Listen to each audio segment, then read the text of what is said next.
This lecture is a summary of Chapter 1, Lesson 5 about governance and new ideas within the 13 colonies.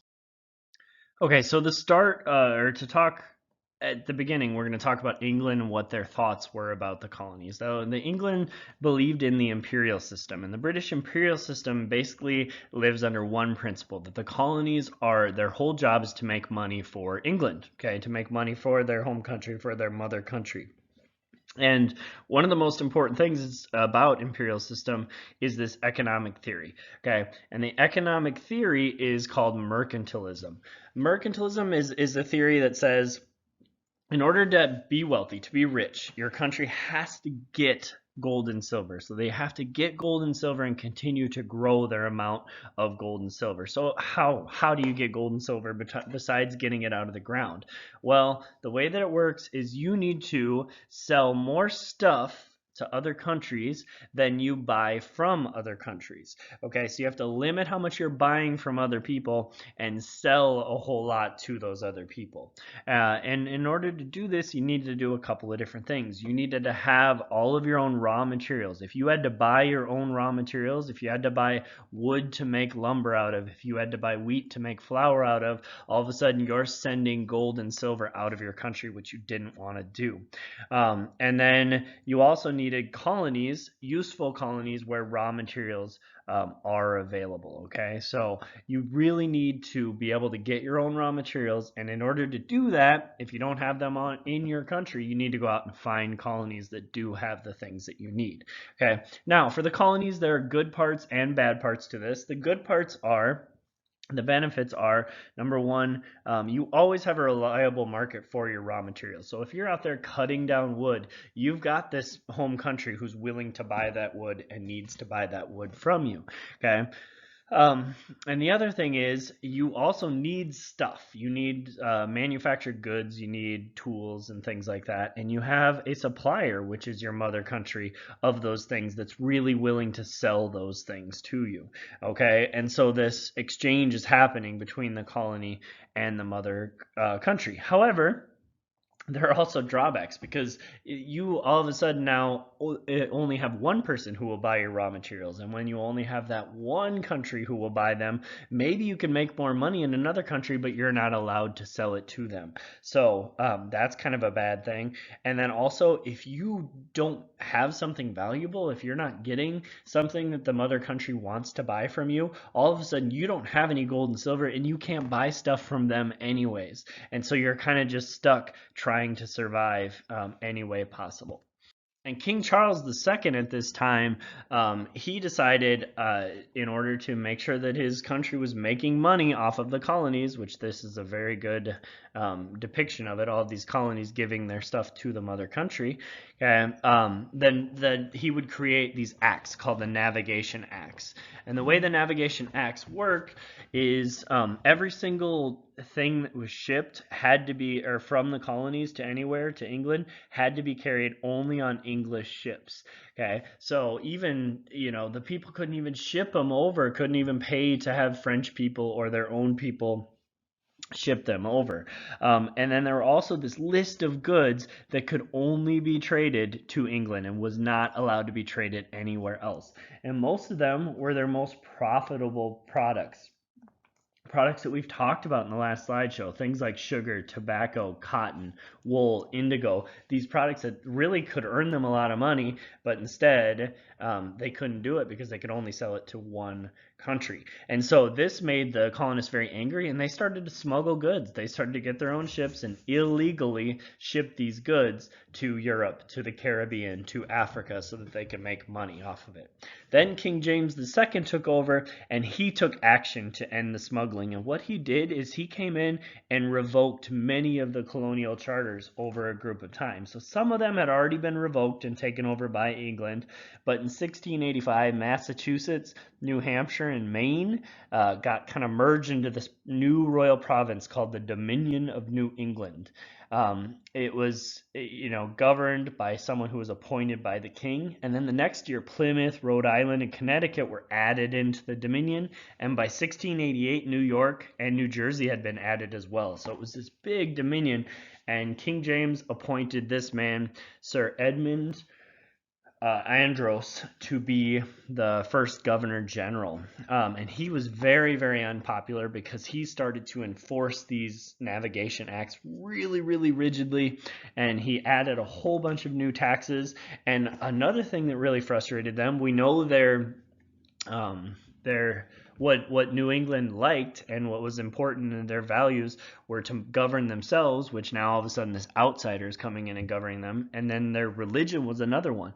Okay, and he started to undermine the Puritan religion in their congregations. He said the only marriages that counted were ones that were in an Anglican church. So he started to kind of shut down their churches and make them less useful too, which really made a lot of the people angry. At the same time this was happening in the colonies, there were bad things happening in England too. People were getting very frustrated with James II. He was ignoring Parliament. He was revoking town charters, taking away, their ability to have their own towns, and he was, starting to favor Catholicism. He was a Catholic, and so he started to persecute and prosecute Anglican bishops, and it was just a bad thing. And what the people thought they would do is just wait it out, because once James II died, he would be succeeded by, by his daughter, because he didn't have a son. And so she was a Protestant, so they knew that things would get back to normal if they did that. But then in 1688, James II had a son, and so now he would be raised Catholic and he would be the next king. So they would be stuck with this same kind of deal where the Catholic religion would start to take back over the country, which the people didn't want. The Parliament did not want. Okay, and so what happened is a revolution, but it wasn't like a fighting, bloody revolution.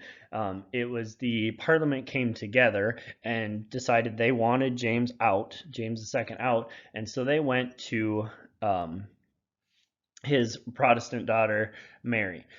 Okay, and they went to him, and she was married at that time to William, and so William and Mary, and they said, you guys come in and you be the new king and queen of England. We're going to make you into the king and queen of England, all right?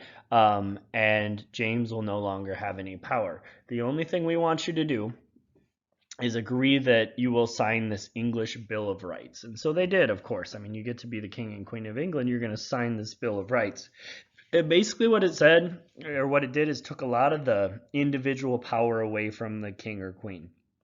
All right. It said you can't take away Parliament's laws. So if Parliament makes the law, they come together and they make a law, you can't take it away. You can't create your own courts without Parliament's acceptance. You can't make new taxes or make a new army without Parliament saying it's okay. Okay. Also, it gave the people freedom of speech. It took away any cruel and unusual punishment or excessive bail. And it said if you do a crime, you get an impartial jury in court to decide your fate. Okay. So a lot of these things came into the American Bill of Rights later on. But we can kind of see that William and Mary said, okay, we're going to give up some of our power so that we can take back over the country. And at this point, they did. They signed the English Bill of Rights, and they got rid of Andros in America, and they kind of set up a whole new government. They allowed Rhode Island and Connecticut to go back to their own previous forms of government, and then they put together Massachusetts Bay, Plymouth, and Maine into a new royal colony called Massachusetts. All right, and so they kind of instituted the ability of these New England colonies to govern themselves a little bit, which helped to cut down a little bit on the frustration of the colonists at this time. Please take a minute to write down your answer to this question. And then the Enlightenment came through, and as the Enlightenment started to happen, which was this ideas, it was a revolution of ideas inside of people's heads, okay? And what the Enlightenment was it was using human reasoning. So we're just thinking through this and thinking, what do we deserve, to really think about government and society and how it works. So a lot of changes started to happen to what people expected from their government from this Enlightenment. And some of the main thinkers are listed right here. We've got John Locke, okay? And he thought about a couple of different main things. He thought about a lot and wrote down a lot, but he basically, everybody's thinking about these natural rights that humans should have and the government should protect for them. And basically what he said, he came up with something called the contract theory. And the contract theory is basically, if you are not protecting our natural rights, if you are not allowing us to have the things that we should have, then people have the right to rebel against their own government and overtake it and replace it with something else that they would rather have. Okay. He also believed in something really interesting called the blank slate. The blank slate is basically the people's minds are blank when they're born and can be shaped by society and education. So you can turn people into good people or bad people based on what you do. And so everybody starts just as a blank slate, not good, not bad. But if we teach people the right way to do things, then we can make them into good, productive people. Jean-Jacques Rousseau is the second thinker we're going to talk about. He believed in something really important in America called the consent of the governed. And basically all that is the government only works if the people agree and want it to work. So if the people decide that they don't trust the government, they don't like the government anymore, they can take it over. There's no power. The guy can tell you to do something and you won't do it, right? The police officers won't enforce it. The military won't fight for it. If the people are not on board, then the government doesn't really truly exist. Okay. And then Baron de Montesquieu was another thinker. He thought that there were three types of political power, and he broke them down. And he said they need to keep themselves separate from each other, so no particular area has too much power. And those three types of political power are our three branches of government that we're going to learn about as we go forward: the legislative power, the power to make laws; executive power, the power to enforce those laws; and judicial power, the power to interpret those laws and make sure they're working for the people. The last thing we're going to talk about in this particular lesson is the Great Awakening.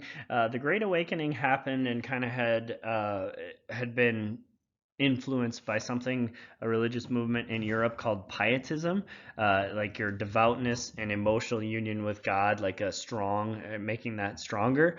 And so the Great Awakening started to happen in America, and it created this brand new religious fervor, this craziness, right? That stressed this personal relationship with God. And so what started to happen in America were these huge outdoor religious revivals, these huge public meetings for preaching and prayer, and these people became really, really famous. Jonathan Edwards and George Whitefield were some of these preachers, and they would inspire the people to be getting closer and closer to God and living a more religious life. And the way they did this was often through emotion and fear as opposed to logic and reasoning.